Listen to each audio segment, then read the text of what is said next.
Assalamualaikum warahmatullahi wabarakatuh. Kami dari kelompok 3, kelas 10-8, mengambil judul Kolaborasi dalam Sistem Komputer, yang beranggota Alia Fadilah, Anissa Dwi Kartika Chandra, Awalia Nur Effendi, Christopher Kelvin, dan Erika Olivia Fenwick. Terlihat bahwa di dalam sebuah sistem komputer, perangkat keras berkolaborasi dengan perangkat lunak, aplikasi, atau piranti lain melalui sistem operasi. Sistem operasi pun berkolaborasi dengan aplikasi untuk berinteraksi dengan pengguna. Kolaborasi itu menghasilkan sebuah sistem komputasi yang akan bermanfaat bagi pengguna. Komputer tunggal seperti seorang manusia yang di dalam tubuhnya beroperasi sistem-sistem yang berfungsi sesuai peran dari setiap organ tubuh. Pikiran manusia akan menggerakkan anggota tubuh seperti tangan dan kaki karena adanya sistem saraf indera penglihat. Praba perasa akan memberikan signal kepada sistem saraf untuk membuat manusia bereaksi, bergerak, dan melakukan tindakan. Inilah yang menjadikan dasar manusia menciptakan robot-robot yang bertindak dan berperilaku sesuai program disimpan dalam robot tersebut.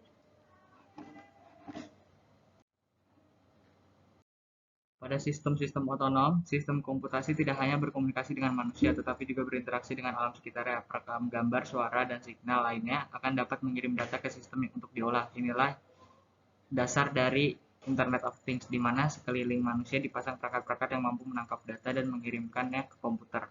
Dalam sebuah komputer, komponen-komponen saling berhubungan. Demikian juga antara satu komputer dan komputer lainnya juga berhubungan melalui jaringan, baik lokal maupun global. Berikut penjelasan ringkas kolaborasi. Bahwa dalam sistem komputer terjadi interaksi dan kolaborasi ini dapat dijumpai dalam kehidupan sehari-hari seperti software yang digunakan di toko, warnet, kantor, dan sebagainya. Seperti ketika melakukan instalasi program aplikasi pengkajian payroll di komputer, atau laptop kantor yang datanya masih perlu diolah dengan pengolah lembar kerja. Contoh lainnya ialah ketika membeli laptop baru dan akan membuat laporan di dalamnya. Perlu menginstal sistem operasi terlebih dahulu sebelum aplikasi pengolah kata. Hal ini menunjukkan bahwa kedua software di atas saling bekerja sama satu sama lainnya. Sebuah software bergantung pada software lainnya. Salah satu contoh dari interaksi hardware dengan sesama hardware ialah saat kita mencolokkan sebuah perangkat keras dengan perangkat keras lain. Misalnya, mencolokkan NASDIC atau mouse ke komputer. Saat kita mengambil foto menggunakan webcam yang ada pada komputer dan kemudian hasilnya akan dicetak menggunakan printer. Apakah ini interaksi antar perangkat keras? Pada kasus ini, webcam akan mengirimkan gambar ke komputer, dan gambar yang akan dicetak ke printer dibuka oleh aplikasi lain. Interaksi webcam dan memori komputer dilakukan melalui sistem operasi yang dijalankan kepada komputer. Interaksi antar perangkat keras ini membutuhkan perangkat lunak sebagai perantara. Interaksi antar muka hardware dan software terlihat sedikit lebih rumit, karena software harus dirancang dan dibuat agar dapat mengenali atau dikenali oleh hardware. Contohnya, sebelum menggunakan printer, biasanya pengguna akan memasang sebuah program yang disebut driver agar komputer dapat untuk mengenali printer. Driver pada komputer adalah komponen sistem software yang berfungsi sebagai perangkat komunikasi antar sistem operasi dan hardware.